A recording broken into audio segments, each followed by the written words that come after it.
So before we continue, let's pray po muna. Panginoon, salamat po sa umagang ito. Patuloy kang kumilos sa aming kalagitnaan.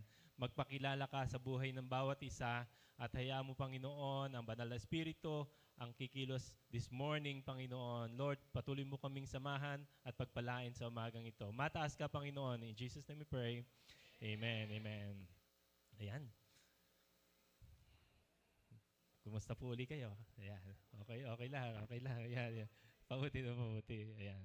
So, lahat po ay marunong mag-ipon. Sino po ang nag-iipon dito? Sino may ipon? Kahit hindi naman karamihan. Lahat po tayo nag-iipon, di ba? At kadalasan, pera po yan. Pera, mga gamit. At minsan, yung iba, ang iniipon ay yung mga tagumpay nila sa buhay.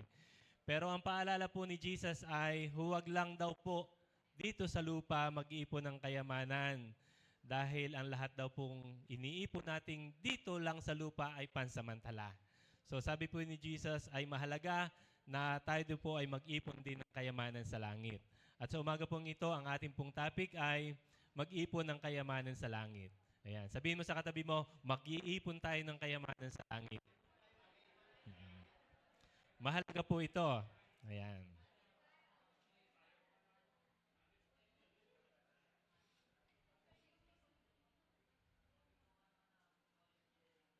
Ayan, ang sabi po dito sa Matthew 6:19 hanggang 20, huwag kayong mag-impok ng mga kayamanan dito sa lupa, dito ay naninirang insekto at kalawang, at may nakakapasok na magnanakaw. Sabi po ng verse 20, sa halip, mag-impok kayo ng kayamanan sa langit, doon walang naninirang insekto at kalawang at walang nakakapasok na magnanakaw. Ayan, so ano po ba yung mga kayamanan sa langit? Sabi po dito, ang kayamanan daw po sa langit, ito yung mga gantimpala. Sabihin niyo po gantimpala. Na may eternal value. Ibig sabihin ng eternal value ay papuntang panglangit. Hindi ito nasisira, hindi nawawala at hindi nananakaw. Bunga daw po ito ng mga buhay natin na may pananampalataya, pagmamahal at pagsunod sa Diyos. So, ibig sabihin, kapag ikaw pala'y nananampalataya, kapag sumusunod ka sa Diyos, nag-iipon ka ng kayamanan sa langit. At ang sabi pa po dito, personal itong reward na ibinibigay niya sa bawat tapat sa Kanya. So, every time na tayo ay gumagawa ng katapatan, merong reward sa langit. Ito po yung sabi ni Jesus, mag-ipon kayo sa langit, huwag lamang dito sa lupa. Hindi ito pwedeng ipamana o ipasa sa iba. Ayan. So, hindi po ito pera o hindi ito gamit na material na bagay dito sa lupa. Hindi din po ito yung budget dun sa flood control na inaakala ng marami ay ang yaman naman nila. Ang dami nilang nakuhang budget ng Pilipinas. Ang tunay na yaman po ay yung pong kayamanan sa langit. Amen? Ngayon, hindi mo pwedeng imunin sa hindi mo pwedeng ipunin ang kayamanan sa langit para sa ibang tao. Ayan, gusto ko pong maunawaan natin itong lahat. Ang pag-iipon sa langit ay kanya-kanya. So ako po ay nag-iipon para sa aking kayamanan sa langit. Kahit po ako ay may asawa at may mga anak, ay kanya-kanya po kami ng ipon sa langit. Walang pamana. Dito sa lupa kasi kapag yung mayaman ay namatay, at marami siyang naipon, pwede niyang ibigay yon sa kanyang mga kamag-anak.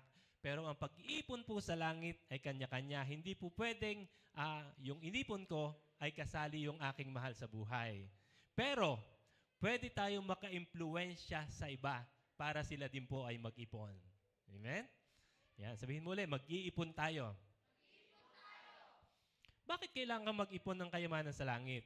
Ayan. Mahalaga po ang kayamanan sa langit dahil ito'y makikita kung gaano natin minahal, sinunod at pinaglingkuran ng Diyos. Sabi nga po, ang kaligtasan daw po ay regalo. Sino pang naniniwala? Ang kaligtasan ay regalo. Pero ang reward daw po sa langit ay bunga ng tapat na pagsunod. So parang, hindi daw po tayo naligtas dahil sa ating mabuting gawa. Naniniwala po ba kayo? Kasi ang sabi po sa Bible, ang kaligtasan ay regalo, walang bayad, tatanggapin mo na lang. At hindi po tayo naligtas dahil tayo ay mabait or dahil tayo ay mabuti. Pero kapag mahal natin si Jesus, natural tayong sumusunod at gumagawa ng mabuti. Magkaiba po yun. Hindi tayo naligtas dahil tayo ay mabait or mabuti, pero kapag tinanggap natin si Jesus at minahal natin siya, kusang lumalabas yung kabutihan sa ating buhay. At yung mga kabutihan na yon, yung pagsunod sa Kanya, yung po ay pag-iipon ng kayamanan sa langit. So para po bang tayo ay, yung kaligtasan ay parang pumasok ka sa school. Sino pong mga estudyante? Ayan. Kapag ikaw ay pumasok sa school, ibig sabihin, parang ikaw ay nakatanggap ng kaligtasan. Pero yung pagsunod mo at paggawa ng mabuti, ito yung magagandang grades mo. Ito yung ikaw ay laging nasa honor. Ikaw ay yung laging may award. So mahalaga po na tayo ay mag-ipon ng kayamanan sa langit. Hindi daw po tayo tinawag para maligtas lang, tinawag po tayo para mamuhay ng tapat kay Jesus. Ayan. Salvation brings us to heaven. Ayan. Salvation brings us to heaven, but faithfulness determines our reward in heaven. So yun po pala, na tayong lahat na tagalangit ay huwag kang masyadong titigil. Huwag kang titigil doon sa natanggap mo lamang na kaligtasan. Kailangang mag-ipon ka ng kayamanan sa langit. Amen? So, sino po yung handang mag-ipon ng kayamanan sa langit? Ayan. Ito po yung mga rewards. Ipapakita ko po, pwede nyo pong picturean yan. May mga verses po yan. Yan po yung mga matatanggap natin sa langit kapag tayo humarap na sa Kanya. Una, yung crown of life, corona ng buhay. Yan po ay nasa James. At ito po ay para sa mga nananatiling tapat kahit sa gitna ng mga pagsubok. Kahit may pagdurusa, kahit may mga challenges sa buhay, kapag ikaw ay nanatiling tapat, magkakaroon ka ng crown of life kapag humarap tayo sa Panginoon. Ano pa? Meron kang crown of righteousness o korona ng katuwiran. Ano naman po ito? Para naman ito sa mga taong namuhay ng matuwid. Ayan. Tingnan mo nga yung katabi mo. Matuwid ka ba? Ay, namumuhay ka ba ng matuwid?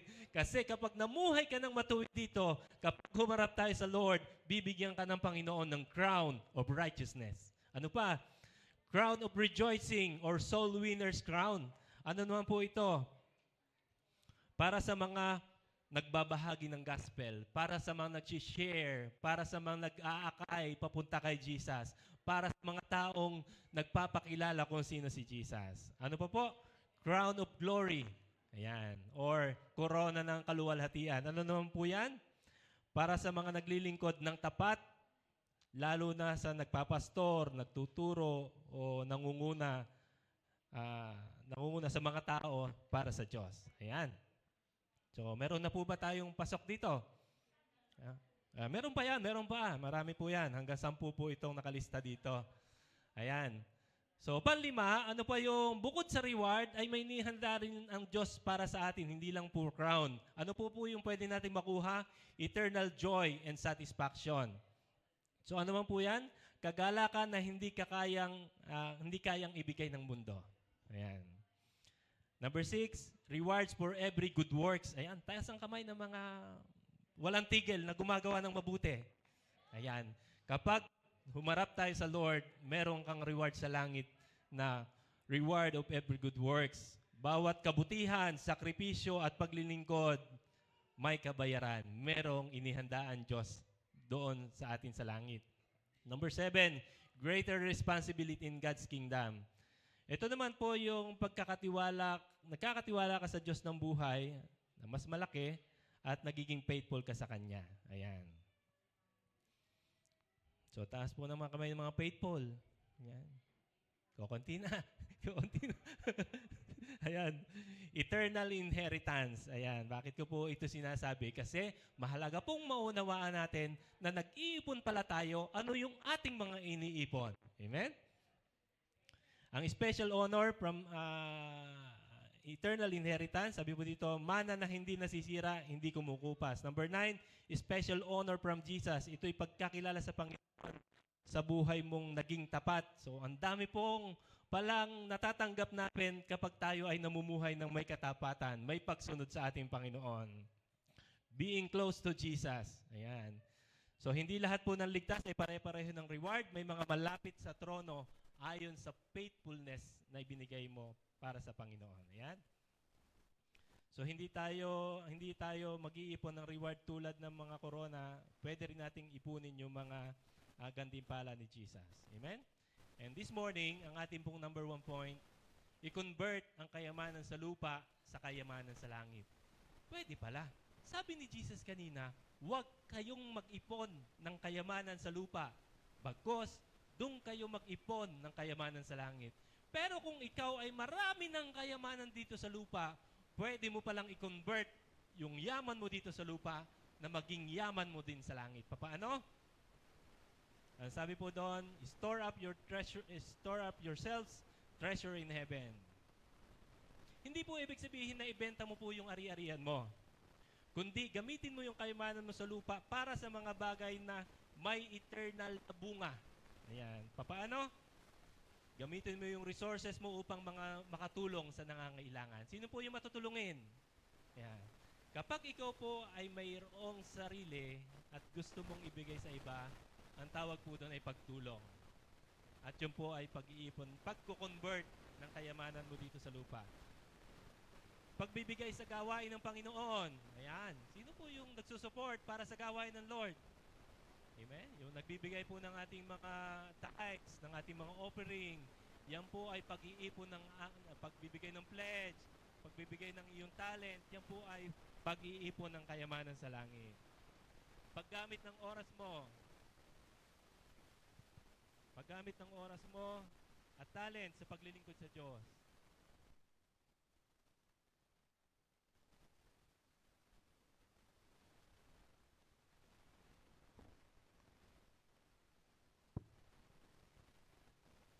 Ayan, paggamit ng oras mo at paglilingkod mo sa Lord, so yung ating pong mga musician dito, nag-iipon yan ng kayamanan sa langit kasi meron silang mga talent na ibinibigay para sa Panginoon. Lahat po tayo may talent. Sino pong taas ang kamay? Lahat po tayo may talent. Kahit nga po marites. Sino pong marunong magmarites? Diba? Talent po yan. Kapag ginamit mo yan na, diba, kadalasan kapag marites ang pinag-uusapan, buhay ng iba. Tama po ba? Ay, si ganito, sumama na, kumabit na. Nakto, hindi na napigilan. Pero kapag yung talent mong yan ay ginamit mo para sa Panginoon, alam mo ba kapatid? Ang bait ni Lord. Ang bait ni Jesus. Nagliligtas siya. Kapag yung talent mong yan, ang pagiging marites ay ginamit mo para sa Panginoon, ikino-convert mo yung yaman mo dito sa lupa papunta doon sa langit. Amen. Pagiging generous. Ayan, taas ang kamay ng mga generous. Mabait, mapagbigay. Amen. Ikino-convert mo yung yaman mo dito sa lupa papunta sa langit. Amen. Pansamantala ang kayamanan sa lupa, pero kapag ginamit para sa Diyos at sa kapwa, nagiging kayamanan sa langit. Amen? Ano sabi po doon? Pansamantala ang kayamanan sa lupa. Pero kapag ginamit mo para sa Diyos at sa iyong kapwa, nagiging kayamanan sa langit. Si Alexander the Great po, sino nakakakilala kay Alexander the Great? Si Alexander the Great po ay bago siya namamatay, meron siyang 3 hiling. Meron siyang 3 request. Wala na po, patay na po si Alexander the Great. Pero bago siya mangamatay, ang request niya sa kanyang mga generals ay sabi niya kapag namatay daw siya, sabi niya gusto niya yung kamay niya ay nakalabas sa kabaong. Kapag siya nandun na sa kabaong, gusto daw niya na yung kanyang kamay ay nakalabas sa kabaong. Bakit? Kasi gusto niya daw niyang sabihin na siya'y dumating dito at babalik siya dun sa langit na walang dala. Pangalang request ni Alexander the Great bago siya mamatay, sabi niya, yung mga magagaling na doctors, ay hayaan mo sila yung nasa unahan habang idinadala ako doon sa libingan. Sila yung maunang magdala sa akin. Bakit daw? Kasi gustong sabihin na Alexander the Great na kahit gaano tayo kagaling, kahit gaano tayo katagumpay, ay iiwanan natin yan dito. At walang kayang galing o kayang talent tayong kayang gawin para iligtas ang tao sa kamatayan.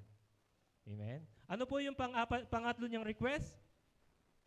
na ikalat daw po yung mga ginto at mga pilak sa daanan sa kanyang libingan.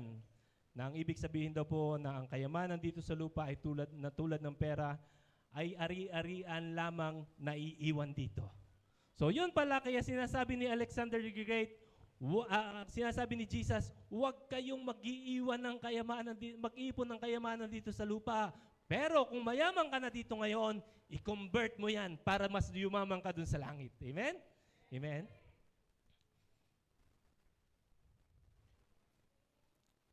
Ayan, ito po yung mayamang binata. Sino po yung nakabasa nito? Ito po yung nasa Matthew 19.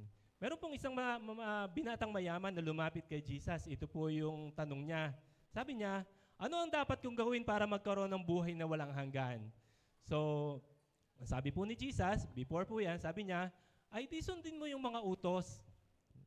Mahalin mo yung kapwa, sundin mo yung lahat ng mga iniuutos. At ang sabi po nung mayaman ay sabi niya, sinusunod ko na po itong lahat.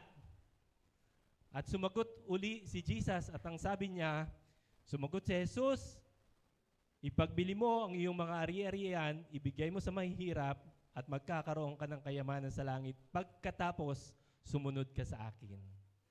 At napagkatapos pong marinig ito ng mayaman ay tumalikod siya kasi hindi niya kayang ipagbili yung kanyang kayamanan at ibigay sa mahihirap.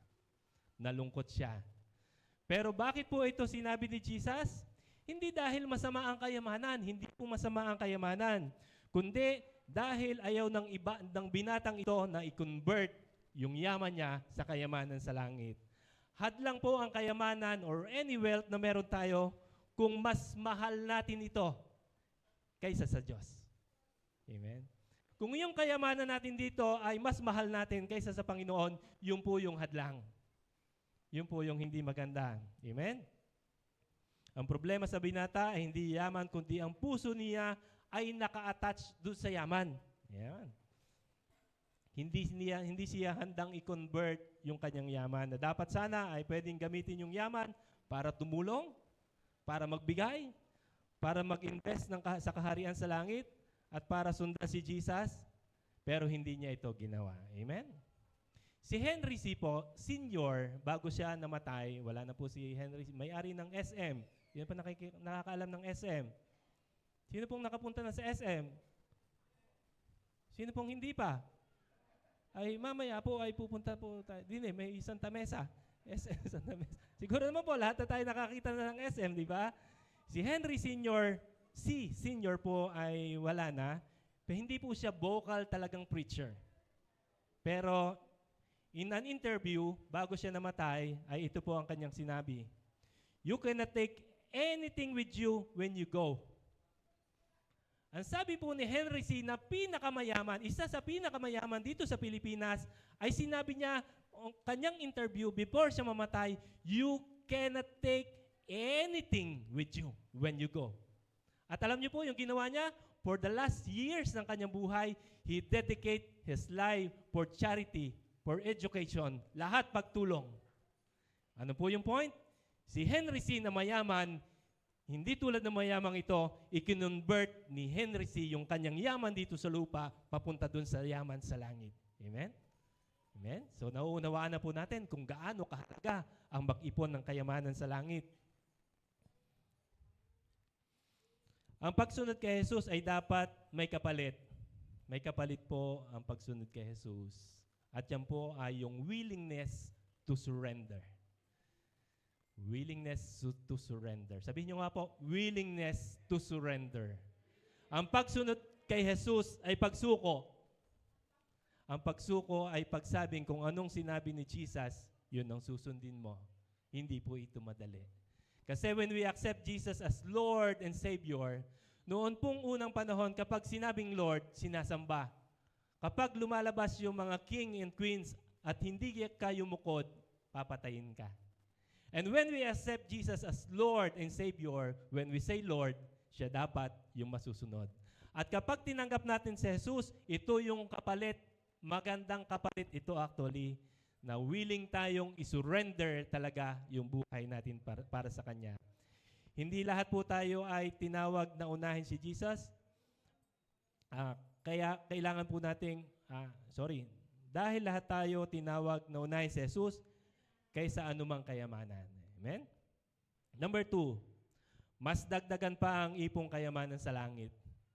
Kung hindi ka pa nag-iipon ngayon, umpisahan mo nang mag-ipon. Kung nag-iipon ka na, dagdagan mo pang ipon. Kung marami ka ng ipon, mas damihan mo pang ipon mo. Amen? Hi, baby. Let us not grow weary on doing good.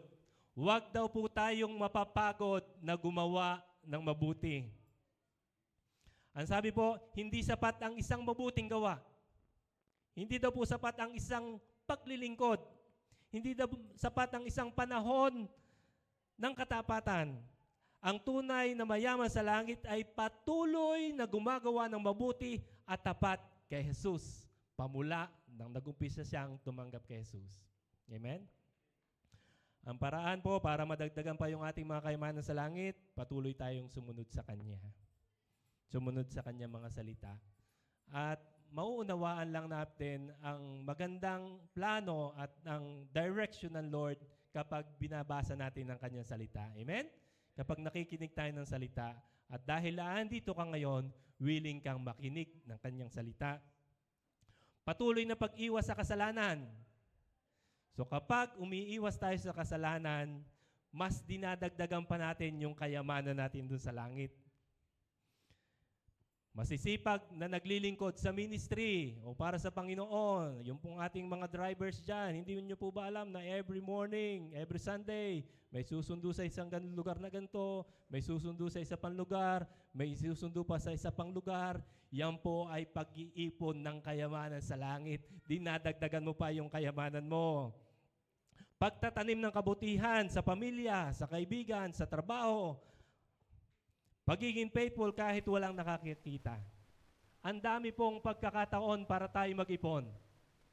Kaya sinasabi ko po kanina, kung may inipon ka na, dagdagan mo pa. Kung marami ka ng inipon, huwag kang titigil. Mas mag-ipon ka pa na mag-ipon ng kabutihan, ng pagsunod, ng pagiging tapat, pagiging faithful sa ating Panginoon, pagsunod sa ating Panginoon. Kasi kapag humarap tayo sa Panginoon, sasabihin ng Lord, good and faithful servant, come, enter to the joy of your master. At yung mga crown kanina, ito po ang tunay na yaman.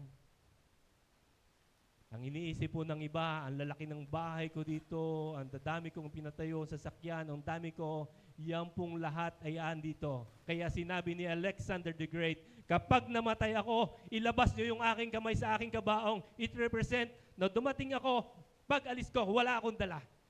Amen? At kapag dumating tayo sa langit, yun po yung ating paghahandaan. Bakit? Kasi ang langit, eternity, walang dulo, walang katapusan. Amen? Next po, ang bawat araw ay pagkakataong mag-deposit sa langit. Ayan. Sino po yung mga may bank account o may GCash, man lang. Ayan. Sino po yung nagka-cash in? Ayan. Kapag tayo ay gumawa ng katulad ng mga sinabi ko kanina, tayo ay nag-invest at bawat araw ay opportunity para mag-ipon ng kayamanan sa langit. Amen? Kaya kung may ipon ka na, dagdagan mo pa. Sabihin mo sa katabi mo, dagdagan mo pa. Si Peter po ay nakalakad sa tubig. Sino po dito ang kayang lumakad sa tubig? Meron po ba? Sino pong nakapunta na sa beach? Ayan, nakapunta sa swimming pool man lang. Meron po ba ditong kayang lumakad sa ibabaw ng tubig? Iisa lang po bukod kay Jesus ang nakalakad sa ibabaw ng tubig at siya po ay si Peter. Bakit nakalakad si Peter sa ibabaw ng tubig? Ayan, sabi po dito, sabi po ni Jesus kay Peter ay, come, halika. At si Peter po ay sumunod agad. Sabihin niyo nga po, agad. Hindi siya nagtanong nung tinawag na siya ni Jesus. Hindi niya tinanong, Jesus, safe po ba? Jesus, kaya ko to? Jesus, baka lumubog ako. Baka mali. Hindi daw po siya nag-analyze. Isang salita lang ni Jesus, nung sinabi ni Jesus na come, sumunod agad si Peter. Ito po yung faith na obedience without delay. So kapag Kaya nakalakad si Peter kasi nung sabi ni Jesus na come, agad siyang humakbang at nakalakad siya sa tubig. Hindi niya tinignan, tubig to. Jesus, baka lumubog ako. Baka. Ito po yung sinasabi ko kanina. Every day, kapag may pagkakataon, gawin mo na mag-deposit ka. Huwag ka nang matanong, huwag ka nang mag-analyze. Ay, sabi ni Pastor, maging mabait daw po ako. Ay, ang ginagawa naman ito sa akin, hindi maganda. Sabi ni Jesus, patawarin ka daw yung nagkasala sa akin.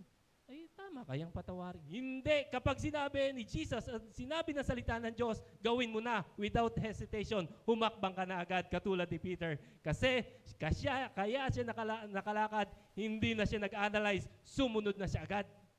At ganun din po sa ating mga buhay. Every day, kapag may pinapagawa ang Diyos sa buhay mo, sumunod ka na agad. Huwag ka na mag-analyze. Huwag mo nang isipin, ito naman si kumare, kaya ko kayang patawarin ito, pagkakasama ng ginawa nito sa akin. Kapag sinabi ni Jesus na batuhin mo ng tinapay, kahit binabato ka ng bato.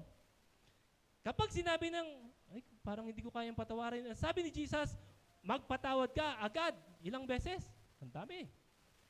7, hindi mo kayang gawin. Sa isang araw po yun. 7, hindi ko yung bilang. Pero kulang daw po yung oras mo, yung araw mo, kailangang magpatawad ka na lagi. Ayan. Sino po yung mga nagtatites? Ayan. Ang tithing po, kaya po kapag may nagtuturo po dito, ay may kasunod po dito na tithing. Yung tithing po, yung po ay 10% ng kinikita mo na ibinibigay mo para sa Lord. Yan po ay, kung halimbawa, ikaw ay nagtatrabaho, kumita ka ng 1,000, ang 100 po doon po yung 10%. At hindi po madaling ibigay yan sa una. Magkukompute ka kasi. Ang dami kong bayarin, kuryente, ilaw, pagkain ko bukas, 1 linggo, magkukompute ka. Pero ang sabi ng Bible, ibigay mo. Kaya si Peter nakalakad sa tubig kasi sumunod siya agad. Amen? Kaya pag binibigay po, pag may inuudyukan po tayo ng Panginoon na ibigay yung para sa Panginoon, gawin na natin agad. Amen? Number 3, malapit na po tayo matapos. Mabilis lang po ito. Ibahagi si Jesus upang hindi lamang ikaw ang yumaman, kundi pati ang iba. Ayan. Ang sabi po dito sa Matthew 28:19, go and make disciples. Again, lahat po ito ay sa atin ipinapagawa, walang exempted, hindi po pastor. The moment na tinanggap natin si Jesus, ang instruction pong ito ay para sa ating lahat. Kaya magyayaya ka every Sunday, nakakatuwa po, ang dami na natin. At ako'y naniniwalang dahil dun sa ating pinag-aralan last Sunday na sinabi ni Felipe, Nathaniel, halika, sama ka, nakita na namin si Jesus. So every time na nag-i-invite ka, hindi ka man sa kami po sa Santol, meron na po kaming ginagawa doon na practicum, ayan. Kami po ay nagagawa po doon na kunwari magkatabi, na binigay ko na po sa kanila yung 4 na verses. 4 na verses na kailangang kabisado. John 3:16, Romans 3:23, Romans 6:23, at Gawa 4:16. John 14:6. Ayan. Sabi po doon, for God so loved the world that He gave His only begotten Son. Sabi sa Romans 23, lahat ay nagkasala, ang kabayaran ng kasalanan ay kamatayan, at si Jesus lamang yung daan. So kailangan mo pong alam itong at least mga basic na ito para magawa mo yung go and make disciple. Hindi mo kailangang alam lahat ng Biblia, pero kung naunawaan mo na si Jesus na tinanggap mo, kailangan din palang maranasan ng aking kapatid, ng aking mga mahal sa buhay. Ito po ay pinapagawa natin sa ating lahat. At ang sabi po dyan, Proverbs 11:30, who wins souls is wise. Ayan. Ang pinakamahalagang yaman sa langit, kaluluwa. Every time na may tumatanggap si Jesus, libo-libong anghel ang nagdiriwang sa langit. sumasamba sila at nagpupuri kasi meron na namang silang isang kaluluwang umakyat sa langit. Ayan. At ang pinakamahalaga pong yaman sa langit ay kaluluwa. Walang hihigit na investment kaysa sa pagdadala ng tao kay Jesus. So kapag ibinahagi mo ang salita ng Diyos, marami ang magkakaroon din ng kayamanan, hindi lang ikaw. Mabibigyan din ng bagong buhay yung iba. Lumalago sa kaharian ng Diyos. Magiging bahagi din sila ng eternal joy ng langit. Ang kaluluwa po ang pinakamahalaga sa Panginoon. Sabi po dito sa Lucas 23:42, at sinabi ni Jesus, alalahanin mo ko, ito po yung encounter ni Jesus nung pong si Jesus ay nakapako sa krus. At meron po siyang dalawang magnanakaw, isa sa kanan at isa sa kaliwa.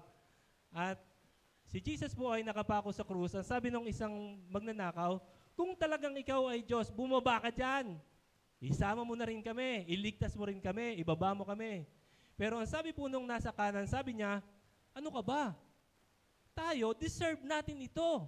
Deserve nating mamatay dito kasi sila yung mga magnanakaw. Pero si Jesus, hindi niya deserve na mamatay dito. At ang sabi, nung nasa kanan, sabi niya at sinabi niya, Jesus, alalahanin mo ako kapag pumasok ka na sa iyong kaharian. In essence, ay nagsisi at tinanggap si Jesus sa kanyang buhay. Alam niyo po, ang sagot ni Jesus, sinabi sa kanya ni Jesus, sinasabi ko sa iyo, ngayon din, sabihin niyo nga po ngayon din, ay makakasama kita sa paraiso. Take note, buhay pa silang pareho nang sinabi niya ni Jesus daw. Pero, sinabi niya, ngayon din isasama kita sa paraiso. Ano po yung ibig sabihin nun? Yung pong kaligtasan, pwede mo na ma-sure ngayon pa lamang.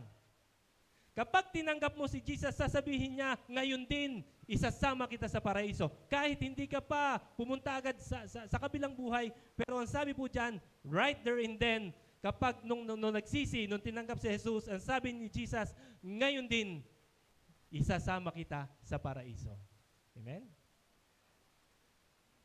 Ngayon din, hindi bukas, hindi pagkatapos, o hindi pagkatapos ng ilang araw.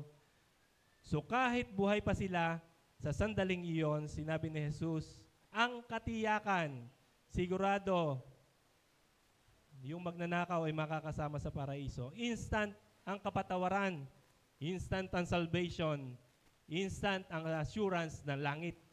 Amen? Kaya ganun po kahalaga na tayo po ay mag-share, magsaba sa ating mga kaibigan. Halika, punta tayo sa church. Halika, pinag-uusapan din si Jesus, kaligtasan ang pinag-uusapan doon. Kasi lahat po ito ay pinapagawa sa atin. Ito po yung instant na nangyayari kapag tumanggap kay Jesus. Instant po ito. The moment na ang isang tao ay magsisi, tinalikdan ng kanya kasalanan at sinabing, Panginoon, tinatanggap kita bilang aking Lord and Savior. Instant po itong nangyayari katulad ng sinabi ni Jesus doon sa magnanakaw. Ngayon din, instant ang kapatawaran. Instant na ikaw ay nagiging anak ng Diyos. Instant na ikaw ay binibigyan ng seal of the Holy Spirit. Instant na ikaw ay nagiging bago. Kaya lahat ng tumatanggap kay Jesus, nagiging bago. He is a new creation. Nababago ang buhay, gumaganda ang buhay. Kaya po every start ng service, sinasabi natin, paganda ng paganda, pabuti ng pabuti, paayos ng paayos. Kasi si Jesus lang ang nagbabago ng buhay. Kapag tinanggap ni Jesus, automatic, right there and then, save ka. Yun nga po mga ipinagpe-pray na kapag mga may sakit, minsan ipinagpe-pray po namin, minsan hindi mo na sila makakausap. At kapag ipinagpe-pray mo sila, yung halimbawa, medyo paralyzed na, at kapag ipinagpe-pray at buhay pa, kapag ipinagpe-pray namin, at hindi na nila kayang sumagot na sabihin at pasunodin sa aming prayer, kapag pinapatanggap po natin sila kay Jesus, kailangan nilang i-declare sa kanilang mga labi, Panginoon, tinatanggap kita as aking Panginoon at tagapagligtas. Patawarin niyo po ako sa aking kasalanan. Kapag binanggit yun ng may pananampalataya, right there and then, kaligtasan. Pero yung mga tao na bedridden na, hindi na kayang magsalita, ano niyo po yung ginagawa namin? Hinahawakan namin sa kamay at sinasabi, kung naniniwala ka sa sinabing namin ito, pisilin mo yung aking kamay. It's a sign na you agree kung ano yung aking i-declare na prayer. And right there and then, it's the same nangyayari yun. In an instant, kapag ang sino mang tao ay tumanggap kay Jesus, agad-agad siyang naliligtas. At kapag split of the seconds, nalagutan na siya ng hininga, automatic yon ang sinabi ni Jesus, ngayon din, isasama kita sa paraiso. So ang kaligtasan po ay hindi delay. Instant yan. Instant na nababago ang ating buhay. Instant tayo nagkakaroon ng peace at nasusulat yung ating pangalan sa aklat ng buhay sa langit. Meron kang eternal life. Nangyayari ito right there and then. Hindi ito gradual. Instant nangyayari ito. Ang sabi po sa Pilipos, subalit sa kabilang dako, tayo ay mga mamamayan ng langit. Ito na ang pinakamaganda. Na we are the citizen of heaven. Alam naman natin po, kahit pag uwi nyo po mamaya, ay mag-search kayo. Ano po yung description ng heaven? Ano yung mangyayari sa heaven? I-search nyo na rin. Ano yung description ng impyerno? Kasi ang taong hindi tumanggap kay Jesus, kapahamakan, pagkahiwalay sa Diyos, walang kahatapusang paghihirap. Pero kapag tumanggap tayo kay Jesus, ito yung nangyayari. Kaya sinasabing, kung ikaw ay nag-iimbita, kung ikaw ay nag-share, kung nag-aakay ka ng ibang kaluluwa para sa Panginoon, nag-iipon ka ng kayamanan dun sa langit kasi hindi lang ikaw yung makikinabang. Lahat ng lalapit sa Panginoon ay magkakaroon din ng ipon ng kanila sa kayamanan sa langit. Ito po, ang pagpapayamanan sa langit ay para lamang sa kabilang sa kaharian ng Diyos. Hindi pwedeng mag-ipon ng kayamanan sa langit ang hindi tagalangit. Sabihin niyo nga po, hindi pwedeng, sige, mag-ipon ng kayamanan sa langit ang hindi tagalangit. Amen? Eh siyempre naman, alam namang mag-ipon ka ng kayamanan doon kung hindi ka naman doon pupunta. Pero ang sabi po dito sa verse na ito, sa Philippians 3:20, ang lahat po na tumanggap kay Jesus, subalit sa kabilang dako, tayo ay mamamayan ng langit. You are a citizen of heaven. Amen? Sabihin mo sa katabi mo, kapatid, sige, tapikin mo. At baka medyo may inaantok na dyan. Tagalangit tayo. Tagalangit tayo. Amen?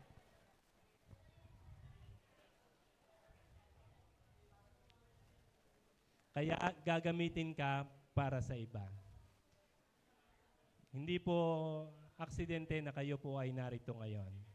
Hindi din po aksidente na kayo na-invite sa lugar na ito. Amen?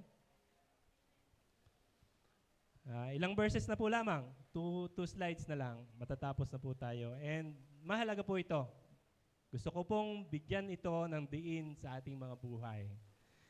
Ang sabi po sa awit 90:12, ang sabi po ni David, teach us to number our days that we may gain heart of wisdom. Ano po ang ibig sabihin niyan? Kailangang i-redeem natin yung ating time. Kailangang bilisan mo. Maikli ang buhay, kaya dapat sinasamantala natin ang bawat araw para mag-ipon ng kayamanan sa langit. Ang dami ng ipon sa langit ay nakadepende kung gaano ka katagal at gaano kadami ang inipon mo. Sino po naniniwala doon? Kung ikaw ay everyday sa iyong bank account, naghuhulog ka ng 100 pesos everyday, at for 20 years mo itong ginagawa, marami kang ipon. Amen? Ay lalo na kung nilalakihan mo pa yung ipon mo. So, yung ipon natin sa langit nakadepende, gaano ka nakatagal nag-iipon. Kaya sabi ko kanina, kung nag-iipon ka na, dagdagan mo pa ng ipon. Kung marami ka ng ipon, huwag kang titigil sa pag-iipon ng kayamanan sa langit. Huwag kang titigil na gumawa ng mabuti. Huwag kang titigil na maging faithful sa Lord. Huwag kang titigil na hindi siya sundin. Kailangan nating sabi ni David, teach us to numbers our day. Hindi po ibig sabihin yan ay bilangin mo yung araw mo. Teach us to number our days. Hindi po ibig sabihin yan ay ibilangin kung ilang taong ka na. Ang ibig sabihin po niyan ay dapat maunawaan natin na maikli lang yung buhay at kailangan mo nang mag-ipon ngayon. Amen? The greatest deception of the enemy. Ano po yung greatest deception ng enemy? Makinig po kayo. Ito po, mahalaga po ito. Ang greatest deception ng enemy ay sabihin sa atin na mahaba pa ang buhay. Marami pang pagkakataon. Ay, saka na ako, pastor, magpapatawad. Mahaba pa naman. Ay, saka na pastor, ako magbibigay. Mahaba pa naman. Ay, saka na ako susunod. Saka na ako maglilingkod. Mahaba pa naman ang buhay.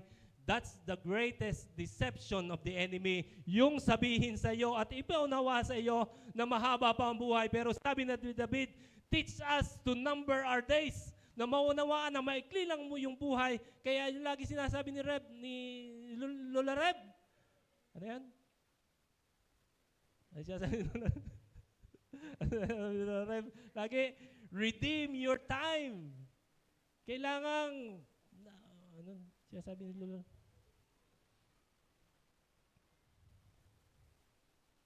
Bilisan natin.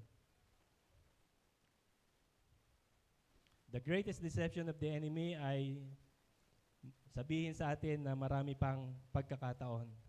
Saka na ako susunod, saka na ako maglilingkod, saka na ako magpe-pray, saka na ako magbabasa ng salita ng Diyos, saka na ako gagawa ng tama kasi mahaba pa naman. Hindi po sigurado yung later or saka na. Ang sabi po ng James 4:14, wala po dyan, ang buhay ninyo ay parang usok lamang, sandaling lumilitaw, nawawala. Sino po nakakita na ng usok? Meron pa bang usok na nagtagal dyan ng 4 na oras diyan sa kan? Yung paglabas ng usok sa tambutsyo ng jeep, brrr, nagtagal dun sa lugar niya ng mga 5, 4 na oras. Hindi. Pagkakuan, wala. Dala ng hangin. Wala na, maya-maya. Ang buhay daw po ay parang usok, kaagad nawawala.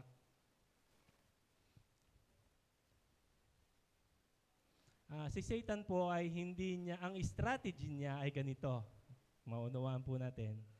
Hindi kanya pasasamain ng sobrang sama. Hindi kanya tutuksohin doon sa malalaking mga tukso o pasasamain kanya. Ang ilalagay ni Satan sa isip mo, mahaba pa ang oras. Hanggang wala ka nang nagawa, wala ka nang naipon, wala ka nang nagawang kabutihan sa iyong buhay. Kaya sabi ni David, teach us to number our days. Ito po ay lagi kong binabanggit na lahat po ay lulubog ng alas 6. Wala pong exempted, mahirap, mayaman. Kami ni Brother Mel na 50 years old na, ay nasa, tanggapin man natin at hindi, nasa bandang alas 2 o 2:30 na kami ng buhay. Lulubog yan lahat sa alas 6. At yung mga kabataan siguro nasa 30, ay siguro nasa bandang tanghalik, tapat ng buhay, pero lulubog lahat. At ang sabi ni David, bilangin mo yung oras mo upang so we may gain heart of wisdom at magkaroon ka ng pag-iisip na hindi mo, ay bukas na. Bukas na ako magmamahal, bukas na ako pagpapatawad, bukas na ako susunod. Hindi. Si Peter nakalakad sa tubig kasi right there and then sumunod siya. So ganun din po yung ating gagawin, mag-iipon tayo ng kayamanan sa langit kasi hindi natin alam yung bukas. Again, yung kaligtasan ay libre, pero yung eternal reward is yun yung faithfulness mo sa Lord. Doon makikita kung ano yung mga reward na naghihintay doon sa atin sa langit. Kaya bilisan mo. Redeem the time, redeeming the time, redeeming the time. Huwag mananatili. Sabi nga po ni Reb Ito, doon sa isa niyang turo, kung ikaw ay 60 years old na, huwag ka nang mamimili ng lupa. Huwag ka nang magpapatayo ng malalaking bahay. Bakit? Ay, iwan mo rin namang lahat yan. Mag-i-invest ka ng invest dito. Ay, 60 years old ka na. Ay, sa 80, 100 to the most, ay lulubog lahat yan. Ay tapos, ipon ka ng ipon dito. Ay wala ka namang ipon dun sa langit. ikaw ang kawawa. Diba? So again, mahalaga po ang kaligtasan, pero yung pagsunod sa ating Panginoon, it determines kung ano po yung ating inheritance na naghihintay po doon sa langit. Amen? Sige po, palakpakan po natin ang Panginoon. Ang ating pong conclusion at challenge po sa buhay ng bawat isa ay simple. Now is the time to live for what is truly last. Sabihin nyo nga po, now is the time to live for what is truly last. Ngayon daw po, yung pagkakataon na gawin na natin kung ano talaga yung mahalaga. Yung hanggang langit. Ngayon ang panahon para mag-ipon ng kayamanan sa langit, hindi bukas. Kaya, every day is opportunity to store up treasure in heaven. Kaya kung may dapat baguhin sa buhay mo, gawin mo na ngayon. Kung may dapat kang patawarin, patawarin mo na ngayon. Kung dapat kang maglingkod sa Lord, gawin mo na ngayon. Simulan mo na ngayon. Because the only time you truly have is now. The only time you truly have is now. Hindi mo hawak yung bukas. Hindi mahalaga kung gaano karaming oras ang nasayang. Ang mahalaga kung paano mo gagamitin yung oras mong natitira para mag-ipon pa ng kayamanan sa langit. So choose today, choose God, and choose eternal treasure. Tumayo po tayong lahat.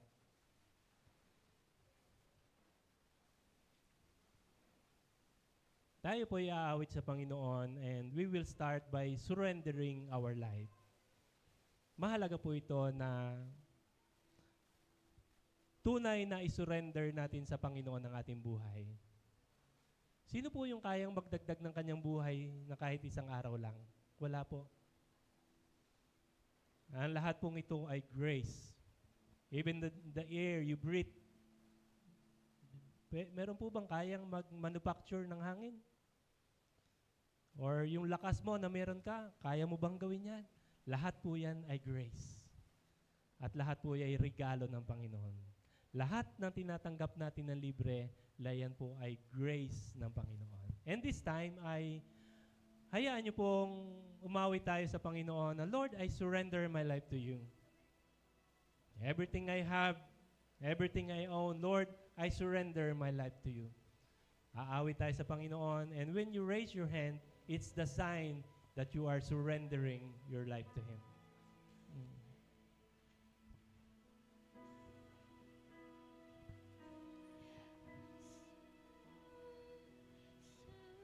Just for you, oh Lord, not just for more of you. Overwhelmed by your love that sees me true. I give my life to you.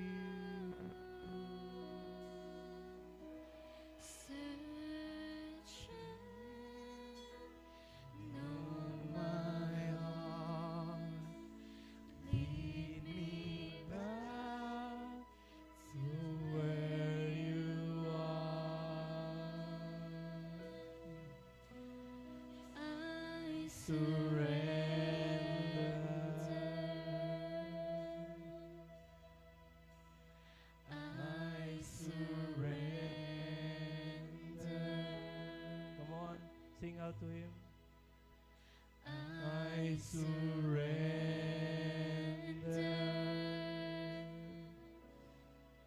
my life to you. Itaas mo ang kamay mo sa Panginoon. Awitan mo siya. I surrender.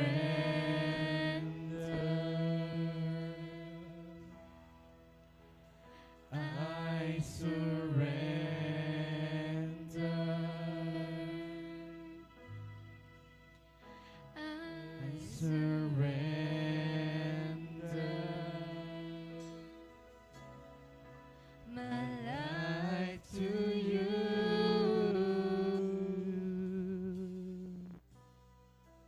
Minsan pa, let's sing the song.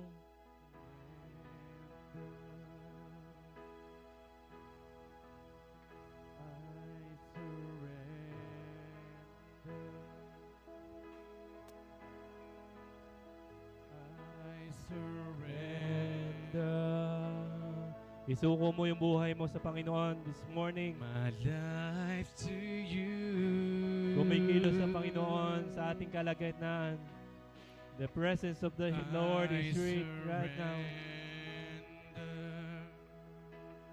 God is moving. God is touching our hearts, changing our thoughts, changing our hearts. Binabago niya tayo this morning. Sinasabi niya, anak, sumunod ka na sa akin. Sinasabi ng Lord, anak, huwag ka nang magkasalang muli. Sinasabi ng Panginoon, anak, maging tapat ka sa akin. Sinasabi ng Lord, na iwan mo na yung mga kasalanan ginagawa mo. Sinasabi ng Lord this morning, anak, isurrender mo ng totohanan yung buhay mo sa akin. Sinasabi ng Lord na totohanan kang lumapit sa Kanya.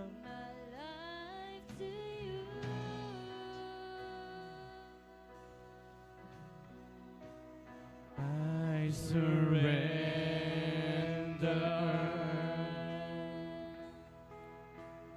I surrender.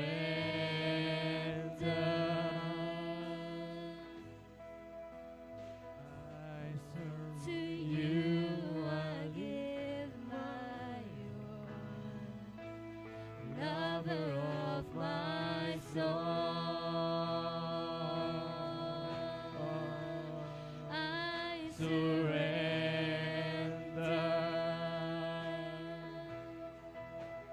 I Surrender.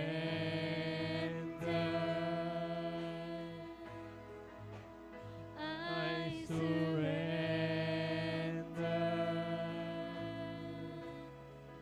my life To you.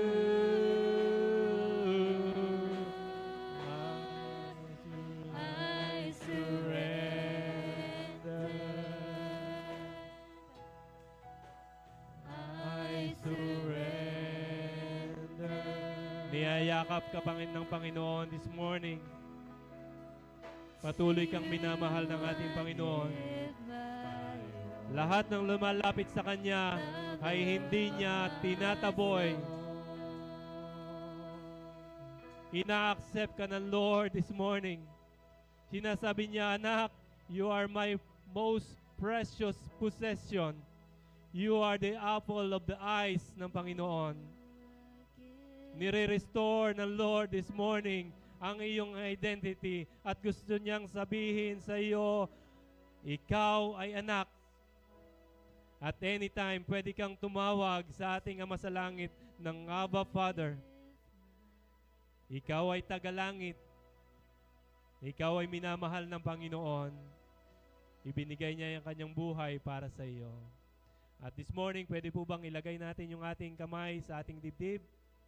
Sabihin po natin, sumunod po kayo sa aking panalangin at ariin po ninyo yung panalangin. Sabihin niyo po, Panginoong Hesus, Panginoong Jesus, patawarin niyo po ako patawarin mo po ako sa lahat ng aking kasalanan. sa lahat ng aking kasalanan. Isinusuko ko po ang aking buhay sa iyo. Isinusuko ko po ang aking buhay sa iyo. Patawarin niyo po ako. Patawarin niyo po ako. Tinatanggap kita, Jesus, Tinatanggap kita, Jesus, bilang aking Diyos bilang aking at Diyos tagapagligtas. at tagapagligtas.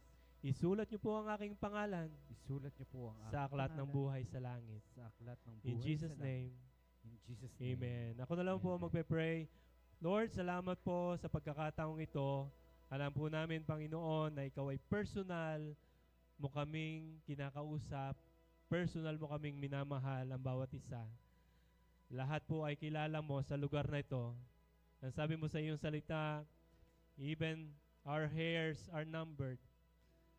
Even the day we were conceived, alam mo na yung haba ng aming buhay.